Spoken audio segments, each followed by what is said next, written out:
अरे संजा, पाडवा जवळ आलाय, घरात खूप काम बाकी आहे ती. आणि पोराला नवीन कापड पण आणली नाहीस अजून. मांडगा आणायचाय, कधी करणार सगळी कामं?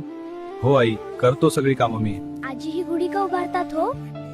अरे बाळा, गुढी पाडवा म्हणजे आपलं नववर्ष रे. गुढी पाडवा हा हिंदू नववर्षाचा पहिला दिवस आहे. भगवान राम रावणावर जिंकून आले म्हणून गुढी उभारतात. तसंच ब्रह्मदेव यांनी सृष्टी निर्माण केली असं मानलं जातं. गुढी म्हणजे विजय, यश आणि नव्या सुरुवातीचं प्रतीक. दुसऱ्या दिवशी बाबा जंगलात गेला. पाडव्यासाठी लांब हिरवा बांबू घेऊन आला. गर्दीतून वाट काढत बाबा आपल्या लेकरांसाठी, आईसाठी आणि आजीसाठी मनापासून कपडे निवडत होते, कारण त्यांच्या प्रत्येक निवडीत कुटुंबासाठीचं प्रेम दडलं होतं. आई घराच्या कोपऱ्यातील जाळं आणि धूळ साफ करत होती. एक एक करून सगळं स्वच्छ होत होतं.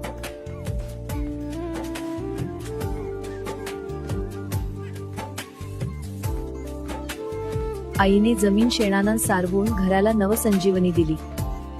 मातीने भिंती नव्याने लिपल्या. घराला एक ताजेपणा आणि उबदारपणा मिळाला. आई अंगणात बसून भांडी घासत होती. एक एक करून सगळी भांडी स्वच्छ चमकत होती. थकवा होतं, पण मनात समाधान होतं, कारण घर पाडव्याच्या स्वागतासाठी तयार होतं. आईने सगळी भांडी स्वच्छ करून कपाटावर नीट मांडली. घराचा प्रत्येक कोपरा चमकत होता. शेणाने सारवलेली जमीन, मातीने लिपलेल्या भिंती, सगळंच अगदी टापटीप आणि सुंदर दिसत होतं. गावातली ती शांत सुंदर सकाळ उजाडली.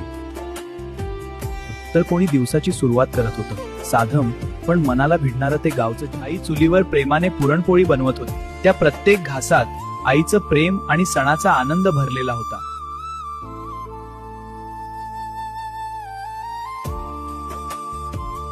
आईने अंगण स्वच्छ करून सुंदर रांगोळी काढली. चौकटीच्या दोन्ही बाजूंना शेणाने पाडवे काढून त्यामध्ये कडुलिंबाची पाने आणि चण्याची डाळ खोचली. आईने नैवेद्याचं ताट प्रेमाने सजवलं. देवापुढे ठेवून मनापासून प्रार्थना केली. पाडव्याची ती शुभ सकाळ. घरभर आनंद आणि उत्साह पसरला होता. बाबा आणि आजीने मिळून गुढी उभारली. विजय, आनंद आणि नव्या सुरुवातीचं प्रतीक. आईने नैवेद्याचं ताट घेऊन मनापासून प्रार्थना केली. हे प्रभू, तुमच्या घरी गुढीपाडवा कसा साजरा करता? हो, कमेंट मध्ये नक्की सांगा. आणि तुमच्या आठवणी शेअर करा. होय, शेअर करा.